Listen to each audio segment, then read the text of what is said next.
A ressurreição de Lázaro. Estava enfermo, Lázaro de Betânia, da aldeia de Maria e de sua irmã Marta. Esta Maria, cujo irmão Lázaro estava enfermo, era a mesma que ungiu com bálsamo o Senhor e lhe enxugou os pés com seus cabelos. Mandaram, pois, as irmãs de Lázaro dizer a Jesus: Senhor, está enfermo aquele a quem amas. Ao receber a notícia, disse Jesus: Esta enfermidade não é para a morte, e sim para a glória de Deus, a fim de que o Filho de Deus seja por ela glorificado. Ora, amava Jesus a Marta, e a sua irmã, e a Lázaro. Quando, pois, soube que Lázaro estava doente, ainda se demorou 2 dias no lugar onde estava. Depois disse aos seus discípulos: Vamos outra vez para a Judeia. Disseram-lhe os discípulos: Mestre, ainda agora os judeus procuravam apedrejar-te, e voltas para lá? Respondeu Jesus: Não são 12 as horas do dia? Se alguém andar de dia, não tropeça, porque vê a luz deste mundo. Mas se andar de noite, tropeça, porque nele não há luz. Isto dizia, e depois lhe acrescentou: Nosso amigo Lázaro adormeceu, mas vou para despertá-lo. Disseram-lhe, pois, os discípulos: Senhor, se dorme, está salvo. Jesus, porém, falara com respeito à morte de Lázaro, mas eles supunham que tivesse falado do repouso do sono. Então Jesus lhe disse claramente: Lázaro morreu, e por vossa causa me alegro de que lá não estivesse, para que possais crer, mas vamos ter com ele. Então Tomé, chamado Dídimo, disse aos condiscípulos: Vamos também nós para morrermos com ele? Chegando Jesus, encontrou Lázaro já sepultado, havia 4 dias. Ora, Betânia estava a cerca de 15 estádios perto de Jerusalém. Muitos dentre os judeus tinham vindo ter com Marta e Maria para as consolar a respeito de seu irmão. Marta, quando soube que vinha Jesus, saiu ao seu encontro. Maria, porém, ficou sentada em casa. Disse, pois, Marta a Jesus: Senhor, se estiveras aqui, não teria morrido meu irmão. Mas também sei que, mesmo agora, tu, quando pedires a Deus, Deus te concederá. Declarou-lhe Jesus: Teu irmão há de ressurgir. Eu sei, replicou Marta, que ele há de ressurgir na ressurreição do último dia. Disse-lhe Jesus: Eu sou a ressurreição e a vida. Quem crê em mim, ainda que morra, viverá. E todo o que vive e crê em mim não morrerá eternamente. Crê nisto? Sim, Senhor, respondeu ela. Eu tenho crido que tu és o Cristo, o Filho de Deus, que devia vir ao mundo. Tendo dito isso, retirou-se e chamou Maria, sua irmã, e disse-lhe em particular: O mestre chegou e te chama. Ela, ouvindo isto, levantou-se depressa e foi ter com ele, pois Jesus ainda não tinha entrado na aldeia, mas permanecia onde Marta se avistara com ele. Os judeus que estavam com Maria em casa e a consolavam, vendo-a levantar-se depressa e sair, seguiram-na, supondo que ela ia ao túmulo para chorar. Quando Maria chegou ao lugar onde estava Jesus, ao ver, lançou-lhe-se aos pés, dizendo: Senhor, se estiveras aqui, meu irmão não teria morrido. Jesus, vendo-a chorar, e bem assim os judeus que a acompanhavam, agitou-se no espírito e comoveu-se, e perguntou: Onde o sepultaste? Eles responderam: Senhor, vem e vê. Jesus chorou. Então disseram os judeus: Vede quando o amava. Mas alguns objetavam: Não podia ele, que abriu os olhos ao cego, fazer que este não morresse? Jesus, agitando-se novamente em si mesmo, encaminhou-se para o túmulo. Era este uma gruta, e cuja entrada tinha posto uma pedra. Então ordenou Jesus: Tirai a pedra. Disse-lhe Marta, irmã do morto: Senhor, já cheira mal, porque já é de 4 dias. Respondeu-lhe Jesus: Não te disse eu, se creres, verás agora a glória de Deus? Tiraram então a pedra, e Jesus, levantando os olhos para o céu, disse: Pai, graças te dou porque me ouviste.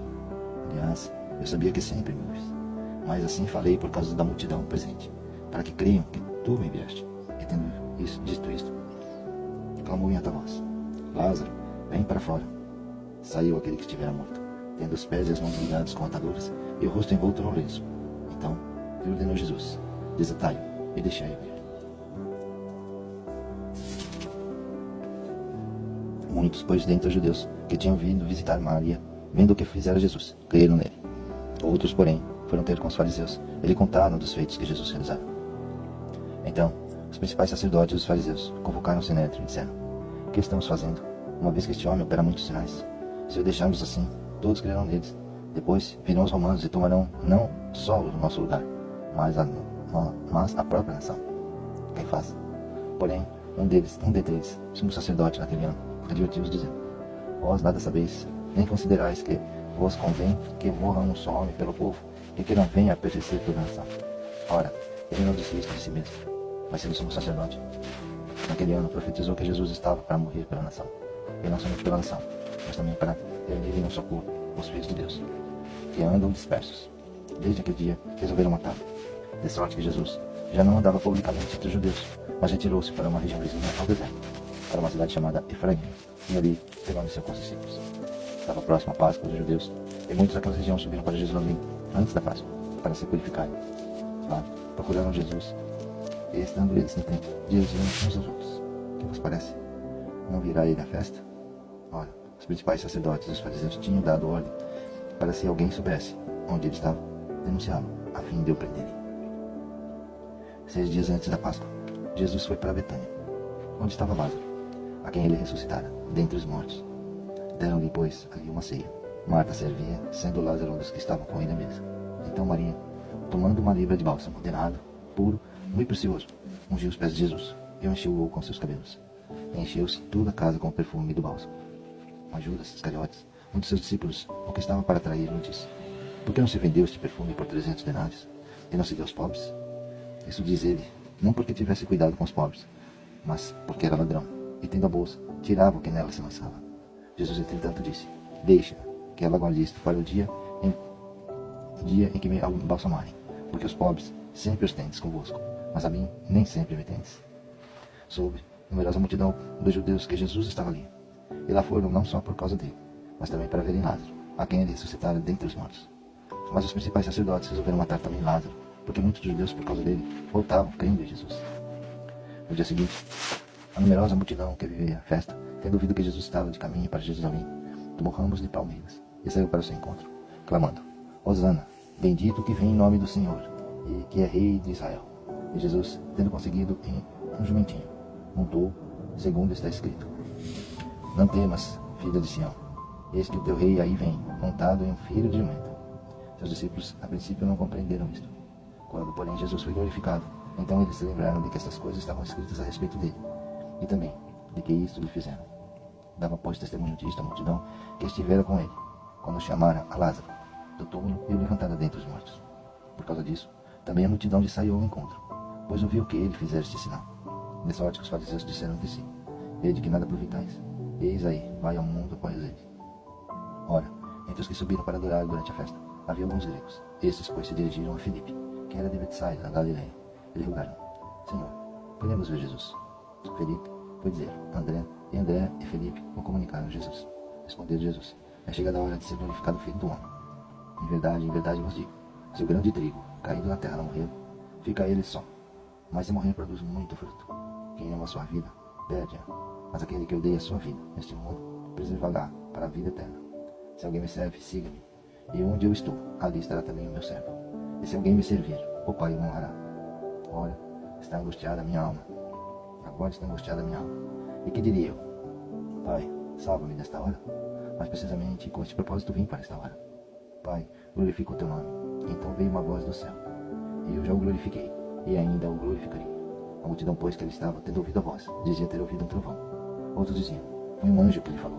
Então explicou Jesus: não foi por mim que veio esta voz, e sim por vossa causa. Chegou o momento de ser julgado neste mundo, e agora o seu príncipe será expulso. E eu, quando for levantado na terra, atrairei todos a mim mesmo. Isto dizia, significando de que gênero de morte estava para morrer. Replicou-lhe, pois a multidão: nós temos ouvido a lei que Cristo permanece para sempre. E como dizes tu, se é necessário que o Filho do Homem seja levantado? Quem é esse Filho do Homem? Respondeu Jesus: ainda por um pouco a luz está convosco. Andai, enquanto tendes a luz, para que as trevas não vos apanhem. E quem anda nas trevas não sabe para onde vai. Enquanto tendes a luz, credes na luz, para que vos tornei filhos da luz. Jesus disse estas coisas e, retirando-se, ocultou-se deles. E, embora tivesse feito tantos sinais na sua presença, não creram nele, para se cumprir a palavra do profeta Isaías, que diz: Senhor, quem creu em nossa pregação? E aqui foi revelado o braço do Senhor. Por isso não podiam crer, porque Isaías disse ainda: cegou-lhe os olhos e endureceu-lhes o coração, para que não vejam com os olhos nem entendam com o coração, e se convertam, e sejam por mim curados. Isto disse Isaías porque viu a glória dele, e falou a seu respeito. Contudo, muitos dentre as próprias autoridades creram nele, mas, por causa dos fariseus, não o confessavam, para não serem expulsos da sinagoga, porque amaram mais a glória dos homens do que a glória de Deus. E Jesus clamou dizendo: quem crê em mim, crê não em mim, mas naquele que me enviou. E quem me vê a mim, vê aquele que me enviou. Eu vim como luz para o mundo, a fim de que todo aquele que crê em mim não permaneça nas trevas. Se alguém ouvir as minhas palavras e não as guardar, Eu não o julgo, porque eu não vim para julgar o mundo, e sim para salvá-lo. E me rejeita, e não recebe as minhas palavras, tem quem o julgue. A própria palavra que tenho proferido, essa o julgará no último dia. Porque eu não tenho falado por mim mesmo, mas o Pai, que me enviou, esse me tem prescrito o que dizer e o que anunciar. E sei que o seu mandamento é a vida eterna. As coisas, pois, que eu falo, como o Pai me tem dito, assim falo.